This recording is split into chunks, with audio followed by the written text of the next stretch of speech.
말씀입니다. 로마서 3장입니다. 21절에서 31절의 말씀을 제가 받들어 읽겠습니다. 이제는 율법 위에 하나님의 한 의가 나타났으니 율법과 선지자들에게 증거를 받은 것이라. 곧 예수 그리스도를 믿음으로 말미암아 모든 믿는 자에게 미치는 하나님의 의인이 차별이 없느니라. 모든 사람이 죄를 범하였음에 하나님의 영광에 이르지 못하더니 그리스도 예수 안에 있는 속량으로 말미암아 하나님의 은혜로 값없이 의롭다 하심을 얻은 자 되었느니라. 이 예수를 하나님이 그의 피로써 믿음으로 말미암는 화목제물로 세우셨으니 이는 하나님께서 길이 참으시는 중에 전에 지은 죄를 간구하심으로 자기의 의로우심을 나타내려 하심이니 곧 이때에 자기의 의로움을 나타내사 자기도 의로우시며 또한 예수 믿는 자를 의롭다 하려 하심이라. 그런즉 자랑할 때가 어디 있느냐? 있을 수가 없느니라. 무슨 법으로냐? 행위로냐? 아니라 오직 믿음의 법으로니라. 그러므로 사람이 의롭다 하심을 얻는 것은 율법의 행위에 있지 않고 믿음으로 되는 줄 우리가 인정하노라. 하나님은 다만 유대인의 하나님이시냐? 또한 이방인의 하나님은 아니시냐? 진실로 이방인의 하나님도 되시느니라. 할례자도 믿음으로 말미암아 또한 무할례자도 믿음으로 말미암아 의롭다 하실 하나님은 한 분이시니라. 그런즉 우리가 믿음으로 말미암아 율법을 파괴하느냐? 그럴 수 없느니라. 도리어 율법을 굳게 세우느니라. 아멘. 사랑하는 성도 여러분, 살다 보면 아무리 애를 써도 해결되지 않는 문제를 만날 때가 있습니다. 그때 사람들은 이렇게 말하죠. 이제 길이 없다. 다 끝났다. 이렇게 말합니다. 성경은 인간의 영적인 상태도 그렇다고 말씀합니다. 하나님께 나아가야 하지만 죄인은 자기 힘으로 하나님께 나아갈 수 없습니다. 그래서 바울은 로마서 앞부분에서 인간의 실상을 분명하게 보여주고 있습니다. 먼저 말씀을 보겠습니다. 로마서 3장입니다. 3장 9절 말씀. 우리 같이 읽겠습니다. 시작. 유대인이나 헬라인이나 다 죄 아래에 있다고 우리가 이미 선언하였느니라. 네, 그렇습니다. 모든 사람이 다 죄 아래에 있습니다. 우리는 죄를 짓기 때문에 죄인이 아닙니다. 이미 죄인이기 때문에 죄를 짓고 사는 것입니다. 계속해서 우리가 얼마나 심각한 영적인 파산 상태에 있는지, 절망 상태에 있는지를 바울께서는 우리에게 보여주고 있습니다. 로마서 3장 19절 말씀입니다. 우리 같이 이 말씀 또한 읽겠습니다. 시작. 율법이 말하는 바는 율법 아래 있는 자들에게 말하는 것이니 이런 모든 입을 막고 온 세상으로 하나님의 심판 아래 있게 하려 함이라. 죄인한 것은 단순히 연약한 사람이라는 뜻이 아닙니다. 하나님 앞에, 하나님의 심판 앞에 선 사람이라는 것입니다. 하나님 앞에서는 그 누구도 변명할 수가 없습니다. 이제 바울께서는 마지막으로 이렇게 우리의 인간의 파산 상태, 절망 상태에 대해서 이야기합니다. 로마서 3장 20절입니다. 우리 말씀 같이 읽습니다. 시작. 그러므로 율법의 행위로 그의 앞에 의롭다 하심을 얻을 자체가 없나니 율법으로는 죄를 깨달음이니라. 예. 뭔가 선한 행위를 했다고 해서 구원받을 만한 조건을 갖춘 게 아니라는 것입니다. 율법은 거울과 같습니다. 거울은 얼굴에 묻은 때를 보여줍니다만 씻어주지는 못합니다. 율법도 우리의 죄를 깨끗게 할 뿐 죄를 없애지는 못합니다. 이것이 인간의 처한 영적 현실입니다. 모든 사람이 죄 아래에 있습니다. 심판 아래에 있습니다. 스스로는 구원받을 수 없습니다. 이게 바로 인간의 절망 상태. 그렇습니다. 이런 상황 속에 있는 우리 인간들을 향하여 하나님은 우리를 어찌하실까요? 자, 그런데 바로 그때 바울 사도께서는 성경에서 가장 아름다운 조난을 선언하고 있습니다. 이런 단어죠. 오늘 말씀 보면 그러나 이제. 우리는 이제는만 보이죠. 그런데 그 앞에 사실은 대라는 헬라가 있는데 그러나 이제. 그러니까 율법으로 보면 우리는 완전 영적 파산 상태고 절망 상태이고 영원한 멸망만이 우리가 받아야 할 몫이지만은 그러나 이제 전환이 일어납니다. 복음이 여기서 시작됩니다. 인간의 길이 끝난 그 자리에서 하나님의 은혜가 시작되고 있습니다. 오늘 말씀을 통해서 하나님께서는 죄인을 어떻게 구원하시는지 함께 살펴보겠습니다. 자, 하나님께서 어떻게 인간을, 죄인들을 구원하시는가? 그 첫 번째는 바로 하나님께서 구원의 길을 여셨다는 것입니다. 21절에서 22절에서 보여주고 있습니다. 바울이 이렇게 선포합니다. 21절. 자, 이제는 그렇게 나오죠, 바로. 근데 앞에 사실은 그러나, 이게 번역이 안 돼 있어요. 그러나 이제는 그래요. 인간은 다 영적 파상태, 절망 상태, 다 죽음의 상태에 있으나 이제는 살 길이 생겼다는 것이죠. 숨쉬게 되었습니다. 자, 보십시다. 율법 위에 하나님의 한 의가 나타났으니 율법과 선지자에게 증거를 받은 것이라. 자, 오늘 본문의 중심은 그러나 이제입니다. 우리 인간의 실존, 우리 인간의 상태는 절망이라는 거죠. 죽음이라는 거죠. 영적 파산 상태라는 것입니다.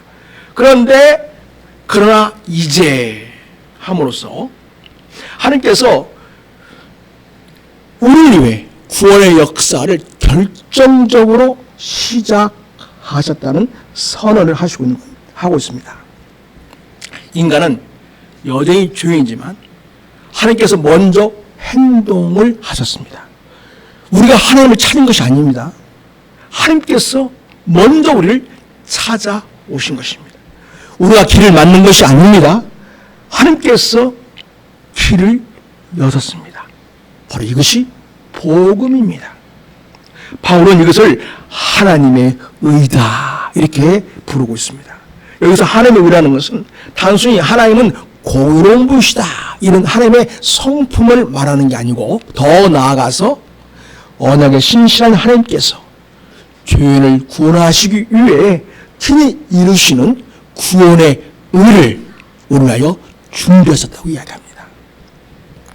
그래서 바울께서는 율법과 선지자에게 증거를 받은 것이라고 말합니다. 복음은 갑자기 생긴 새로운 종교가 아닙니다. 구약은 약속이죠. 신약은 그것의 성취입니다. 아브라함과 모세와 다윗과 이사야가 모두 오실 그리스도를 바라보았습니다. 율법은 사람을 구원하지는 못하지만 그리스도로 인도합니다. 율법은 인간의 절망적인 상태, 인간의 파산 상태를 정확히 보여주면서 그러니까 우리에게 무엇이 필요하다? 우리를 구원할 이가 필요하다. 그래서 그를 의미에서 우리를 그리스도께로 율법은 우리를 이끌어줍니다. 바울께서는 갈라디아에서 율법을 모학 선생이다 이렇게 불렀어요. 안내해주는 선생이다 그 말이죠. 여러분, 고속도로에 표적판은 목적지가 아니지요. 목적지로 가는 길을 알려줍니다. 율법도 마찬가지입니다. 율법은 구원이 아닙니다. 우리에게 구원자가 필요하다는 사실을 보여줍니다. 그런데 바로 그 구원이 되시는 분이 이렇게 말씀하십니다. 바로 예수님이십니다. 요한복음 14장 6절입니다. 요한복음 14장 6절은 예수께서 이르시되 내가 곧 길이요. 자, 같이 읽습니다. 시작. 예수께서 이르시되 내가 곧 길이요 진리요 생명이니 나로 말미암지 않고는 아버지께로 올 자가 없느니라. 오늘도 세상은 여러 길을 말합니다. 착하게 살면 된다고 이야기하죠. 선행을 하고 종교 생활을 쌓으면 된다고 이야기들 합니다. 그러나 하나님은 그거 아니야. 그게 아니라고. 내가 너희를 위해 길을 열어놓았다. 바로 내 아들 예수 그리스도를 통해서 내게로 오라라. 하나님 이렇게 말씀하십니다. 그래서 바울께서는 계속 우리에게 이야기합니다. 놓아서 3장 22절의 말씀을 보시겠습니다. 같이 읽습니다. 곧 예수 그리스도를 믿음으로 말미암아 모든 믿는 자에게 미치는 하나님의 은이 차별이 없느니라. 구원의 길은 오직 믿음으로만 들어갈 수 있는 길입니다. 유대인이 되었든지 이방인이 되었든지 부자이든지 가난한 사람이든지 교회를 오래 다닌 사람이든지 오늘 처음 예배에 나온 사람이든지 모두에게 열려 있습니다. 구원을 여신 분이 바로 하나님이시기 때문입니다. 그러나 여기에서 우리 한 가지 질문이 생기죠. 거룩하신 하나님께서 어떻게 죄인을 의롭다고 받아줄 수가 있었을까요? 바울이 이제 복음의 가장 깊은 곳으로 우리를 인도하고 있습니다. 바로 하나님께서 십자가로 그 길을 완성하셨습니다. 자, 그래서 하나님께서 어떻게 죄인을 구원하시는가? 두 번째는 바로 하나님께서 십자가로 그 길을 완성해 놓으셨다는 것입니다. 사랑하는 성도 여러분, 하나님께서는 죄인에게 구원의 길을 열어 주었습니다. 그런데 거룩하신 하나님께서 어떻게 죄인을 의롭다고 하실 수 있습니까? 판사가 죄를 보고 아무 대가 없이 그냥 용서하겠다고 하면 정의로운 판사라고 할 수 있을까요? 그 죄는 반드시 값을 치러야 합니다. 그래서 바울께서는 우리를 복음의 가장 깊은 자리, 은혜의 자리로 우리를 데려갑니다. 바로 로마서 3장 22절에서 24절까지 말씀입니다. 이 말씀 같이 봅니다. 로마서 3장 23절에서 24절.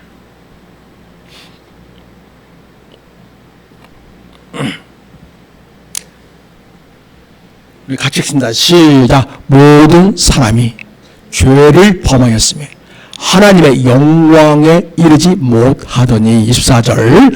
그리스도 예수 안에 있는 속량으로 말미암아 하나님의 은혜로 값없이 의롭다 하심을 얻은 자 되었느니라. 모든 사람이 죄를 지었습니다. 여기는 예외가 없습니다. 많이 죄를 지은 사람이나 적게 지은 사람이나 교회를 오래 다닌 사람이나 오늘 교회에 처음 나온 사람이나 하나님 앞에 서는 모든 인생은 다 죄인입니다. 또한 죄는 하나님의 영광에 이를 수가 없습니다. 여기서 하나님의 영광이라는 것은 하나님께서 인간을 창조하실 때에 누리게 해주셨던 거룩한 교제와 생명과 기쁨을 말합니다. 그런데 이 죄라는 놈이 우리를 하나님에게서 끊어놓았습니다. 그런데요, 바울께서는 그리스도 안에 있는 속량이 있다고 말합니다. 여러분, 속량이 뭐냐? 그 당시에 노예에는 다 몸값이 매겨졌습니다. 당시에 노예 몸값을 대신 지불해 주면서 그 노예에게 너는 이제 자유인이야, 이렇게 선언해 주는 주인들이 있었습니다. 그 시대에 그런 배경을 바탕으로 해서 이 속량 단어를 썼는데요, 우리 모두 다 주인이지만 하나님께서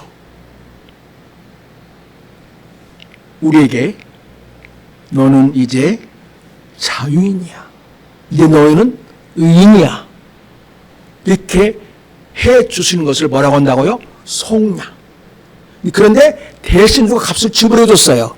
여러분, 우리의 죄값을 누가 대신 지불해 주었습니까? 예수 그리스도께서. 그래서 여러분, 우리가 하나님께로부터 속량 받은 것, 우리가 죄에서 건진받은 것은 값싼 게 아니에요. 온 생을 다 줘도 살 수 없는 보배로우신 예수 그리스도의 십자가의 피를 통해서 우리가 죄로부터 자유하게 되어서 은혜를 누리게 되었습니다. 여러분, 죄의 종이 된 우리는 스스로 죄에서 벗어날 수 없었습니다. 누군가가 우리의 죄값을 대신 치러줘야만 했던 것입니다.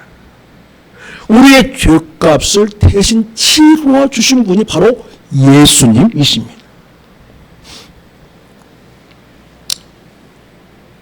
이 예를 돕기 위해서 간단한 예를 들어보겠습니다. 몇 해 전에 미국 한 병원에서 한 어린아이가 희귀한 혈액 질환으로 생명이 위태로워지게 되었습니다. 의사는 형에게 묻습니다. 너 동생에게 네 피를 나누어 줄 수 있겠니? 어린 형은 잠시 생각하다가 조용히 네 라고 대답합니다. 수혈이 시작되었습니다. 시간이 조금 지나자 형이 떨리는 목소리로 이렇게 의사에게 묻는 겁니다.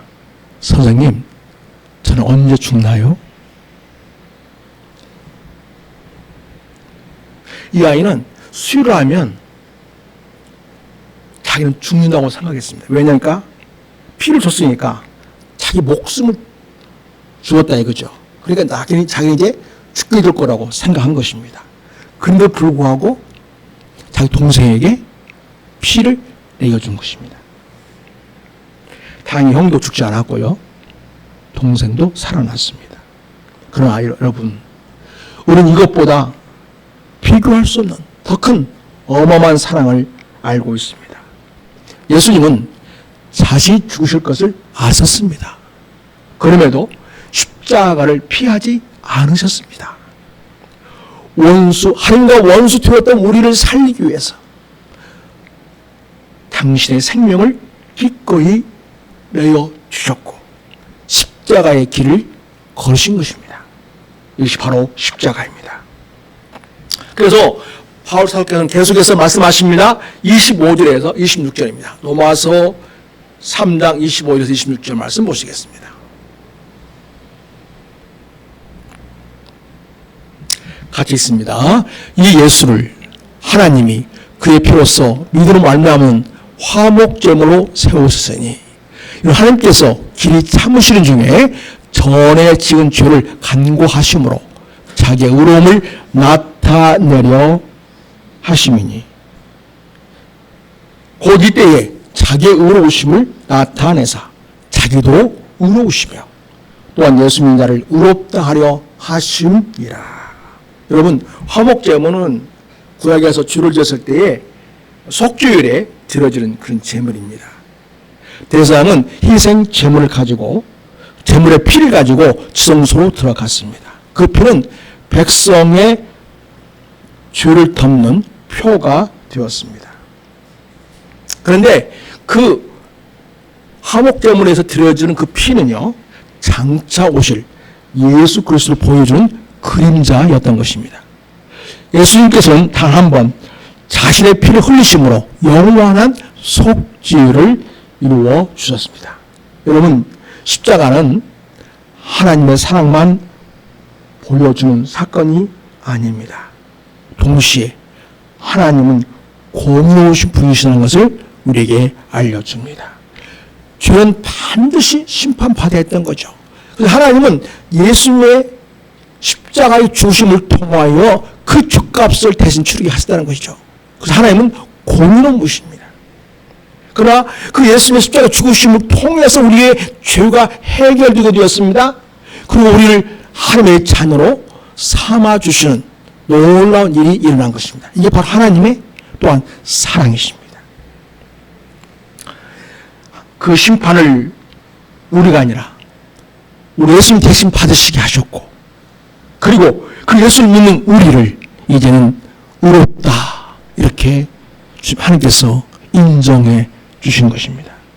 여러분, 하나님은 죄를 가볍게 여기신 것이 아니었습니다. 죄를 철저히 심판하시면서도 죄인을 바로 우리를 끝까지 사랑하셨습니다. 그래서 십자가는 하나님의 사랑과 하나님의 공의가 만난 자리, 가장 완벽하게 완전하게 만난 자리입니다. 성도 여러분, 예수님은 우리를 불쌍히 여기는 데서 멈추지 않으셨습니다. 우리의 생명을 살리기 위해서, 우리를 살리기 위해서 당신의 생명을 내어 주셨습니다. 그러므로 우리의 구원은 흔들리는 어떤 감정, 일생 기분의 위에 세워진 게 아닙니다. 십자라고 하는 변하지 않는 하나님의 구원 사건 위에 세워져 있습니다. 그래서 여러분, 우리가 예수를 믿게 되면 우리의 구원은 흔들리지 않게 됩니다. 그런데 이때 우리가 이런 질문이 떠오르죠. 예수님께서 이 구원의 길을 완성하셨다면, 그러면 그 구원은 누구의 것이 되냐는 것입니다. 바울 사도께서는 마지막 단락에서 복음의 결론을 우리에게 들려주고 있습니다. 하나님께서는 예수 그리스도를 믿는 자를 의롭다고 하십니다. 자, 하나님께서 어떻게 죄인을 구원하시는가? 세 번째로, 하나님께서 믿는 자를 의롭다고 받아 주십니다. 사랑하는 성도 여러분, 하나님께서 구원의 길을 여셨습니다. 예수 그리스도의 십자가로 그 길을 완성하셨습니다. 그러면 누가 이 구원의 은혜를 받게 되는가? 누가 받을 수 있을까요? 돈이 많은 사람일까요? 많이 배운 사람일까요? 선한 일을 많이 한 사람일까요? 종교 생활을 오랜 동안 한 사람일까요? 바울 사도는 분명하게 대답합니다. 믿는 자, 믿는 사람입니다.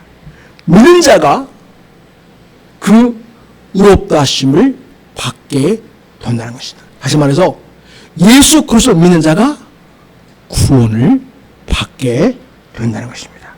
그래서 사도 바울께서는 이렇게 선언합니다. 자, 로마서 3장 27절에서 28절 말씀을 보겠습니다. 자, 시작. 그런즉 자랑할 때가 어디냐?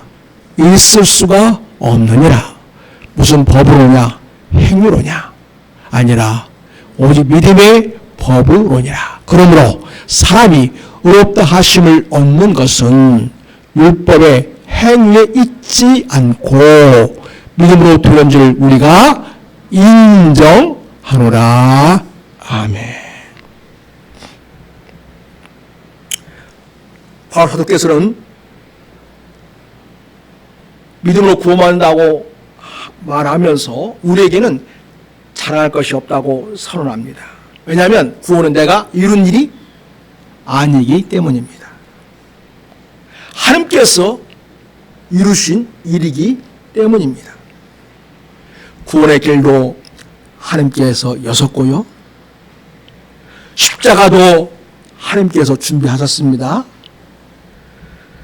우리가 갖게 되는 믿음도 성령께서 우리 안에서 일으키시는 하나님의 선물입니다.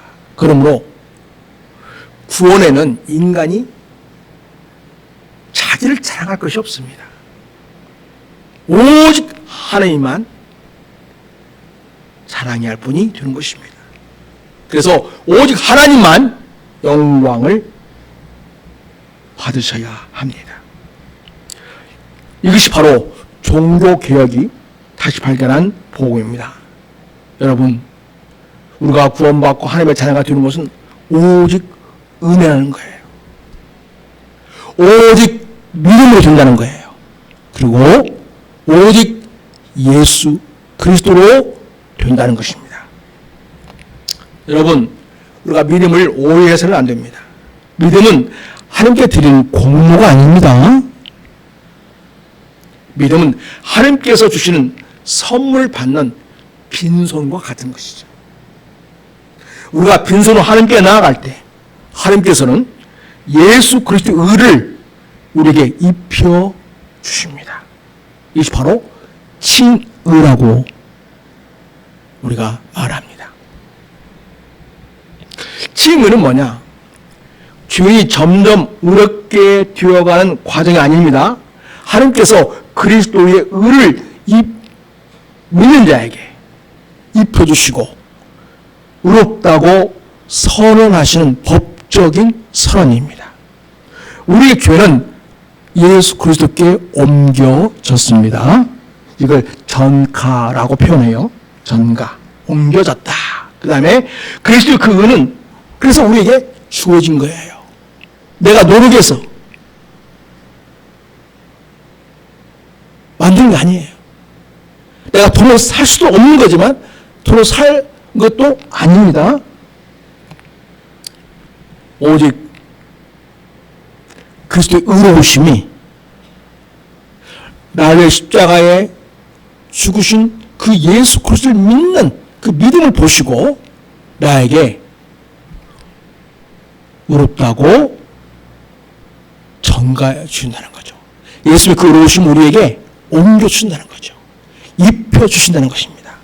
그러므로 하나님께서는 예수님의 의를 보시면서 우리를 의롭다고 선언하십니다.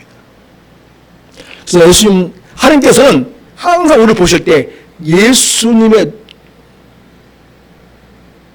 눈을 통해서 예수님을 통해서 우리를 보십니다.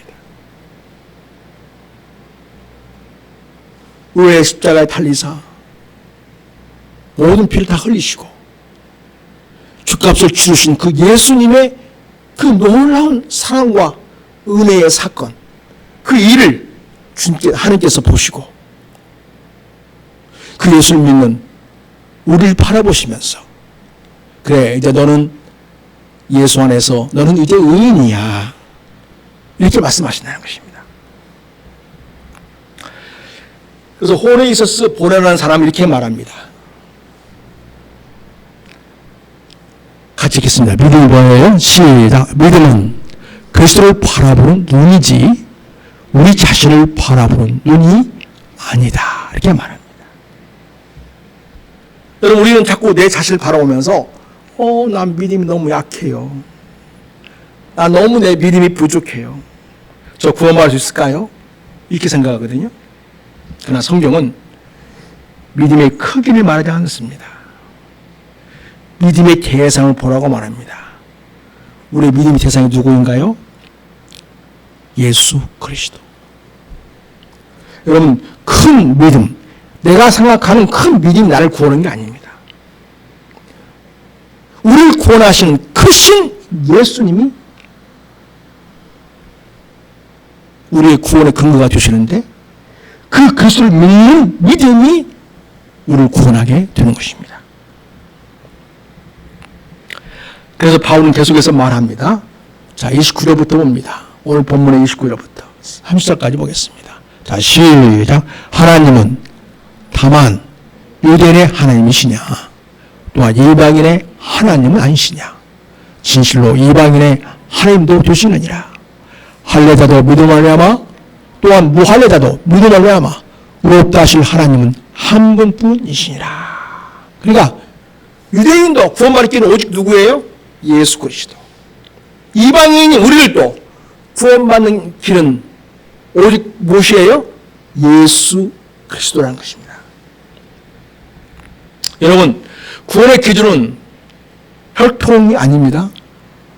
어떤 행위도 아닙니다. 오직 믿음입니다. 교회를 오래 다녔다고 저절로 구원받는 게 아닙니다. 축복이 있다고 해서 구원받는 것도 아닙니다.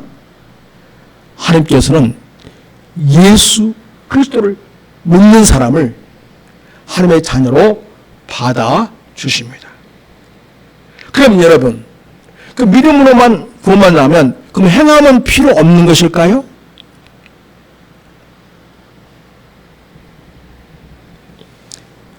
사도 바울께서는 이 문제에 대해서 분명하게 대답을 주십니다. 31절 말씀 보시겠습니다. 자, 시작. 그런즉 우리가 믿음으로 말미암아 율법을 폐하느냐? 그럴 수 없느니라. 도리어 율법을 굳게 세우느니라. 여러분, 믿음은요, 우리가 율법을 버리는 것이 아닙니다. 우리 율법을 굳게 세웁니다. 다시 말해서 하나님의 자녀로서 마땅히 행해야 할 도리를 우리가 예수 믿는다고, 내가 믿음이 있다고 버리는 게 아니라는 거죠. 율법은 죄를 구원하기 위한 수단은 아닙니다. 그러나 구원받은 사람이 어떻게 살아야 하는지를 보여줍니다. 그래서 참된 믿음은 하나님의 법을 따라 사는 새로운 삶을 살아가게 됩니다. 여러분, 행위는 의로운 행위, 율법적 행위는 구원의 조건이 아닙니다. 그러나 여러분, 예수 그리스도를 믿고 구원받은 사람은 반드시 의로운 행위를 열매 맺게 됩니다. 여러분, 우리는 선한 일을 했기 때문에 하나님께 받아들여지는 것이 아닙니다. 우리는 예수 그리스도를 믿는 믿음 안에서 하나님께 받아들여졌기 때문에 우리는 선한 일을 비로소 할 수 있게 되었습니다. 사랑하는 성도 여러분, 요한서 3장은 복음의 아름다운 진리를 우리에게 보여주고 있습니다. 우리는 모두 죄인이었습니다. 스스로 하나님께 나아갈 길이 없었습니다. 그러나 하나님께서는 구원의 길을 여셨습니다. 먼저 여신 거예요. 예수 그리스도의 십자가로 그 길을 완성하셨습니다. 그리고 오늘 또 믿음으로 나오는 사람을 의롭다고 선언하십니다. 하나님의 자녀로 받아주십니다. 이보다 더 놀라운 은혜가 어디 있겠습니까? 사랑하는 성도 여러분, 오늘 우리는 로마서 3장을 통해서 로마서 가장 복음의 깊은 곳까지 함께 걸어왔습니다. 앞에 보여주는 것처럼 하나님께서는 구원의 길을 여셨고, 그리고 십자가로 그 길을 완성하셨고, 그리고 예수 그리스도를 믿는 자들을 의롭다고 받아주심으로써 우리를 의인이라고 하시고 하나님의 자녀라고 불러주십니다. 그렇습니다, 여러분. 오늘 말씀에서 보면 바울은 모든 사람이 죄 아래에 있고 심판 아래에 있다고 말합니다. 율법으로는 누구든지 의롭게 될 수 없다고 말합니다. 그런데 이 말씀은 우리를 절망케 하게 하려고 하신 말씀이 아닙니다. 진정한 소망, 참된 소망이 어디에 있는가? 어디 시작되는가를 우리에게 보여주기 위한 것이었습니다. 여러분, 사람은 자신이 병들었다는 사실을 알아야 의사를 찾지요? 그렇듯이 우리는 죄인이라는 사실을 깨달을 때 비로소 나를 구원할 수 있는 구주를 찾게 됩니다. 그래서 바울께서는 인간의 희망이 모두 무너져 있는 자리에서 가장 놀라운 복음을 선포하고 있는 것이죠. 우리가 보았던 것처럼 그러나 이제 전에는 예수 밖에 있었어요. 절망적인 상황이죠. 영적 죽음, 파산 상태에 있는 우리들입니다. 그러나 이제는 예수 안에서 우리는 의롭다함을 얻고 하나님의 자녀가 되었습니다. 그런데 여러분, 우리가 하나님을 찾아온 것이 아닙니다. 하나님께서 우리를 찾아오셨습니다. 우리가 구원의 길을 맞는 것이 아닙니다. 하나님께서 길을 열어주셨습니다. 우리가 죗값을 갚은 것이 아닙니다. 예수 그리스도께서 십자가에서 모두 나 대신 내 죗값을 다 치루 주셨습니다. 우리가 의를 세운 것이 아닙니다. 하나님께서 그리스도의 의를 우리에게 입혀 주신 것입니다. 그럼 하나님 나를 의인이라고 불러주신다는 것입니다. 이게 바로 복음입니다. 그래서 여러분, 구원은 선행으로 받는 것이 아닙니다. 종교적인 노력의 결과로 얻어지는 것도 아닙니다. 오직 하나님의 은혜로 예수 그리스도의 십자가를 통해 믿음으로 받는 하나님의 선물입니다. 그러므로 우리에게 자랑할 것은 아무것도 없습니다. 오직 예수 그리스도의 십자가만 자랑할 뿐입니다. 그래서 바울 사도께서 이렇게 고백합니다. 갈라디아서 6장 14절에 그러나 내게는 우리 주 예수 그리스도의 십자가 위에 결코 자랑할 것이 없으니 그리스도로 말미암아 세상이 나를 대하여 십자가에 못 박히고 내가 또한 생을 대하여 그러하니라. 사랑하는 성도 여러분, 혹시 오늘도 나는 하나님께 나아갈 수 없는 사람입니다 하면서 교회 오기를 두려워하는 분이 있습니까? 교회 오는 것이 염치 없는 짓과 같은 느낌이 혹시 들고 있습니까? 나는 너무 많은 죄를 지었습니다. 나는 너무 늦었습니다. 하나님께서 나 같은 사람을 받아주실 리가 없습니다. 혹시 그렇게 생각하고 있습니까? 하나님은 그렇지 않습니다. 로마서는 예수 그리스도를 믿는 모든 사람에게 하나님의 의가 미친다고 말씀하십니다. 여기에는 차별이 없다고 말씀하십니다. 죄가 아무리 크다 해도 그리스도의 십자가가 더 큽니다. 실패가 아무리 깊다 해도 하나님의 은혜가 더 깊습니다. 그러므로 오늘도 십자가 앞으로 나아오십시오. 어떤 공로나 변명을 가지고 나오지 마십시오. 빈손으로 오십시오. 믿음으로 나아오십시오. 하나님께서 오늘도 예수 그리스도를 믿는 사람들을 의롭다 하시고 하나님의 자녀로 받아주십니다. 그리고 그 은혜를 받은 사람은 생으로 다시 나아갑니다. 두려움이 아니라 감사로 살아가고 자기 힘을 의지해서 살아가는 게 아니라 십자가를 자랑하며 살아가게 됩니다. 사랑하는 성도 여러분, 이번 한 주도 자신을 바라보며 낙심하지 마십시오. 자기 행위를 바라보면서 나 이 정도면 대단하잖아? 그렇게 교만하지 마십시오. 오직 우리를 위해 구원의 길을 여신 하나님, 그 길을 십자가로 완성하신 예수 그리스도, 그리고 오늘 또 우리를 의롭다고 하시면서 은혜 베푸시는 하나님의 은혜를 굳게 붙드시기를 바랍니다. 그 은혜 안에서 날마다 감사하십시오. 그리고 담대하게 하나님의 자녀로 살아가십시오. 그런 우리 모든 큰사랑교회 성도들이 되시기를 우리 주 예수 그리스도의 이름으로 축원하고 축복합니다. 자, 이제 우리 하나님 앞에 말씀을 받았으니 그 말씀 붙들고 기도로 나아가겠습니다. 첫 번째, 우리 기도 제목 하나 읽습니다. 시작.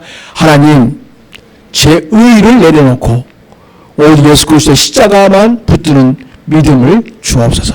두 번째, 하나님, 값없이 받은 구원의 은혜를 잊지 않고 감사와 순종으로 살아가게 하옵소서. 자, 세 번째, 하나님, 우리 큰사랑 교회가 사람을 자랑하는 교회가 아니라 복음을 자랑하고 십자가를 자랑하는 교회가 되게 하옵소서라고 우리 함께 기도하겠습니다. 이제 주여 한번 하고 오늘 맞추신 말씀을 붙잡고 하나님 앞에 나아가서 기도로 믿음을 고백하시겠습니다. 우리 주여 기도합니다. 주여, 하나님 아버지, 우리가 하나님 앞에 나갈 수 있는 길은 어떤 제 의나 제 공로나 의보적 어떤 행위나 능력이나 조건이 아님을 고백합니다. 주여, 오직 그리스도 십자가만 붙듭니다. 아버지 하나님, 아버지 하나님의 은혜가 없는 우리 인생은 파산입니다. 절대 절망입니다. 멸망일 뿐입니다. 이제 우리에게 구원의 길을 주신 하나님께서 준비해 놓으신 그 구원의 길을 따라 오늘도 주님을 붙잡습니다. 하나님 아버지, 우리를 위하여 하나님이 준비하신 그 구원의 길, 은총을 저희가 오늘도 붙잡게 하여 주시옵소서. 하나님 앞에서 값없이 받는 구원의 은혜를 잊지 않게 도와주시옵시고 이제는 하나님의 사람이 되었사오니 감사와 순종으로 살아갈 수 있기를 원하옵나이다. 하나님 아버지, 우리 사는 성도들이 자기를 자랑하거나 자기를 드러내거나 아버지 자기 의를 강조하는 자들이 주지 않게 도와주시고 오직 복음을 자랑하는 자 되게 하시고 십자가를 자랑하는 자 되게 도와주시고 아버지 하나님, 우리 성도들이 진실로 하나님이 주신 구원의 은총을 감사하며 찬송하며 영광 돌리며 믿음으로 살아가는 주의 백성이 다 되게 하여 주시옵소서. 기도하겠습니다. 거룩하시고 은혜로우신 하나님 아버지, 오늘 로마서 3장의 말씀을 통해서 복음의 놀라운 은혜를 다시 보게 하시니 감사합니다. 우리 모두 죄 아래 있었습니다. 우리 힘으로는 하나님께 나아갈 수 없었습니다. 그러나 하나님께서 먼저 구원의 길을 여셨습니다. 독생자 예수 그리스도를 보내셔서 십자가에서 우리의 죄값을 대신 치르게 하셨습니다. 이제 믿는 자를 의롭다 하시는 은혜를 베풀어 주심을 감사드립니다. 하나님 아버지, 우리 자신을 자랑하지 않게 하옵소서. 오직 십자가만, 주님만 자랑하게 하옵소서. 우리 행위를 의지하지 않게 하옵소서. 오직 주님의 은혜만 의지하게 하옵소서. 또한 의롭다 하심을 받은 하나님의 자녀답게 거룩과 사랑의 열매를 맺게 하옵소서. 우리의 삶을 통해 복음의 능력이 드러나게 해주시기를 원합니다. 하나님 아버지, 우리 큰사랑 교회를 복음 위에 굳게 세워주시옵소서.